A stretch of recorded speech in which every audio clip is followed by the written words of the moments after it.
Good morning, सुप्रभात। हमने इससे पहले वाली वीडियो में हमारे शिक्षा निदेशालय द्वारा भेजी जा रही हिंदी की 1 से लेकर 20 तक की वर्कशीट को एक साथ प्राप्त किया। आज हम अपनी कार्यपत्रक 21 से लेकर 42 तक की सभी कार्यपत्रकों को एक साथ देखेंगे। हम शुरू करते हैं। कार्यपत्रक 21 रचनात्मक लेखन, औपचारिक और अनौपचारिक पत्र को समझाया गया है हमें बहुत ही अच्छे तरीके से।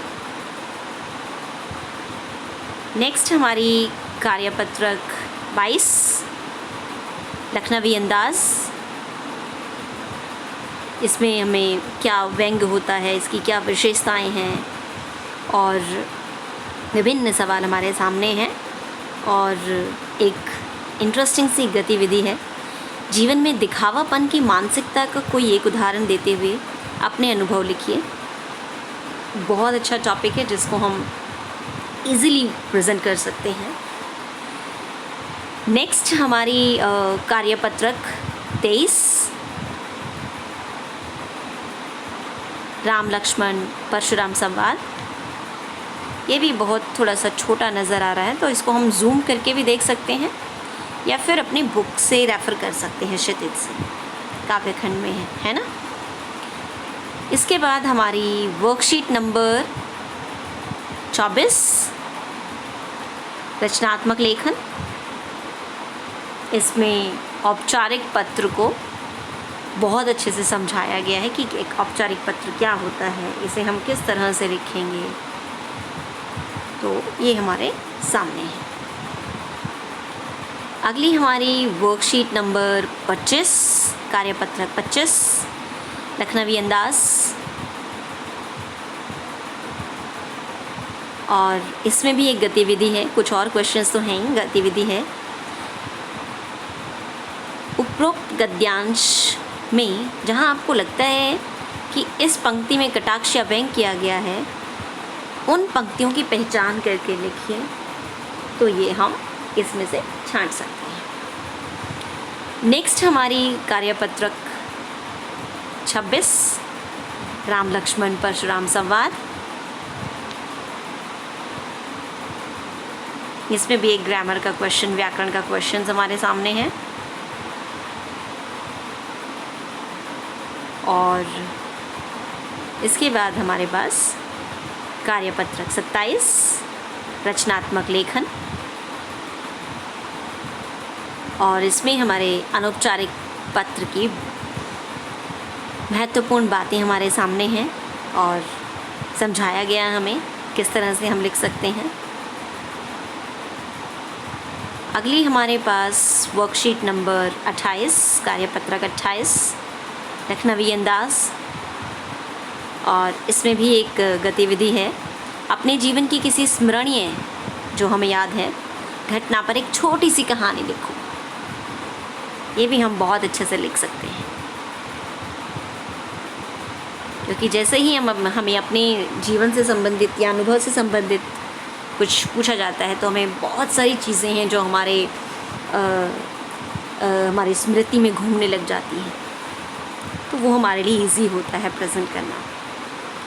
नेक्स्ट हमारे पास वर्कशीट कार्यपत्रक नंबर 29 और ये राम लक्ष्मण परशुराम संवाद पर आधारित है। और बहुत ही इंटरेस्टिंग चैप्टर है। जितना हमें लगता है कि इसको पढ़ना मुश्किल है, ये अवधी भाषा में लिखा हुआ है, ये उतना ही इंटरेस्टिंग है, उतना ही जल्दी समझ में आता है। अगली कार्यपत्रक हमारे पास 30 रचनात्मक लेखन। अनौपचारिक पत्रों में किस प्रकार के पत्र रखे जा सकते हैं, ये सब इसमें बताया गया है। और साथ ही 2 सवाल हैं और दोनों ही बहुत इंटरेस्टिंग हैं।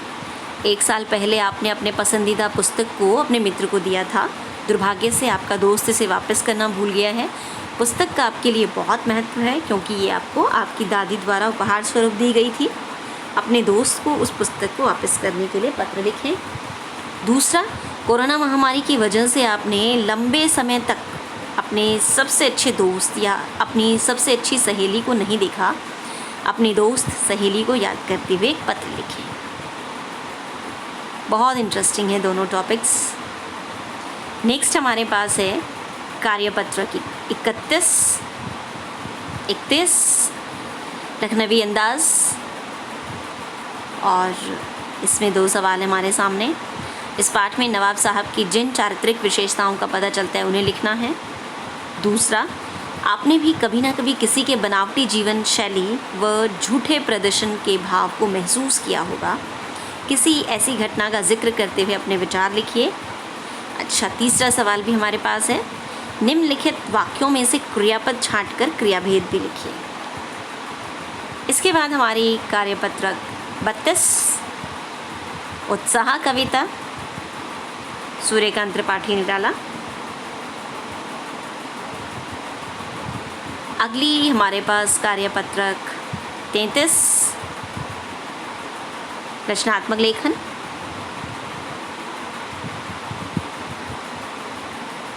और ये हमारे हिंदी दिवस पर बेस्ड है, आधारित है।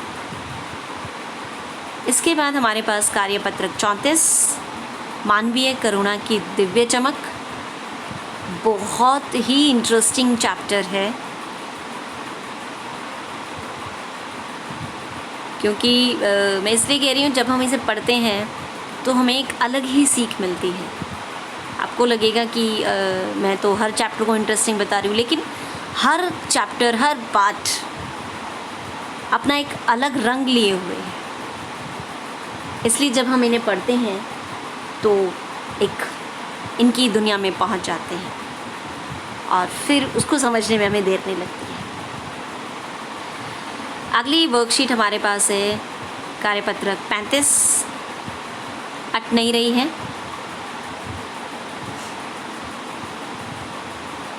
ये भी सूर्यकांत त्रिपाठी निराला जी हैं।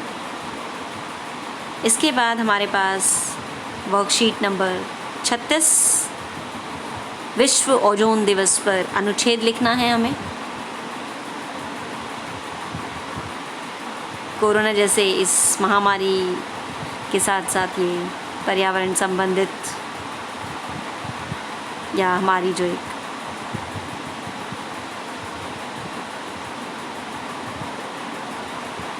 सोलह सितंबर को जो विश्व ओजोन दिवस मनाया जाता है, ये उस पर बेस्ड है। इसके बाद हमारा कार्यपत्रक 37 मानवीय करुणा की दिव्य चमक। इसमें भी एक गतिविधि है, हर एक में एक गतिविधि कुछ ना कुछ तो है ही, कि अपने जीवन से जुड़ी किसी ऐसी घटना या किसी ऐसे व्यक्ति का वर्णन कीजिए जो आपको अभी तक याद हो। और ऐसा हो नहीं सकता कि हमें कोई ऐसी घटना या व्यक्ति याद ना हो। इसके बाद हमारे पास कार्यपत्रक 38 कन्यादान ऋतुराज। ये भी अपनी तरह की एक बहुत अलग कविता, बहुत ही इंटरेस्टिंग भावुक कविता। नेक्स्ट हमारे पास कार्यपत्रक 39 रचनात्मक लेखन। इसमें पत्र हैं हमारे पास। पहला है, गांधी जयंती के अवसर पर आप अपने अध्यापक अध्यापिकाओं और सहपाठियों के साथ एक ऑनलाइन गोष्ठी रखना चाहते हैं। इसकी अनुमति के लिए अपने विद्यालय के या की प्रधानाचार्य जी को पत्र लिखिए। नेक्स्ट जो है, अपनी मित्र को गांधी जयंती के बारे में बताते हुए एक पत्र लिखिए कि इस बार आपने गांधी जयंती पर क्या क्या विशेष करने की योजना बनाई। जैसे इस अवसर पर प्रतिवर्ष विद्यालय में सफाई अभियान चलाया जाता है। तो एक औपचारिक और एक अनौपचारिक पत्र हमारे सामने, जिसको हम पहली वाली वर्कशीट्स में देख चुके हैं, समझ चुके हैं। इसके बाद हमारे पास कार्यपत्रक 40 मानवीय करुणा की दिव्य चमक,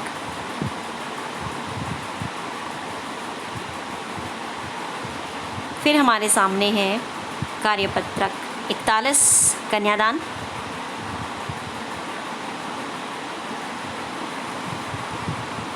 और फिर हमारे पास कार्यपत्रक 42 वाच्य।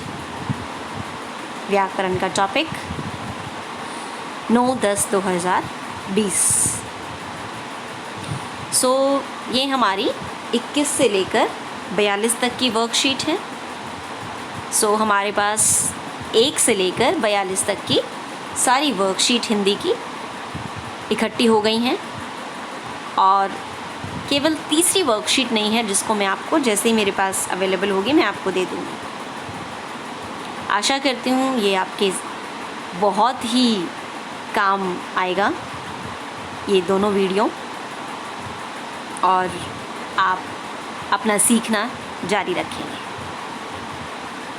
धन्यवाद।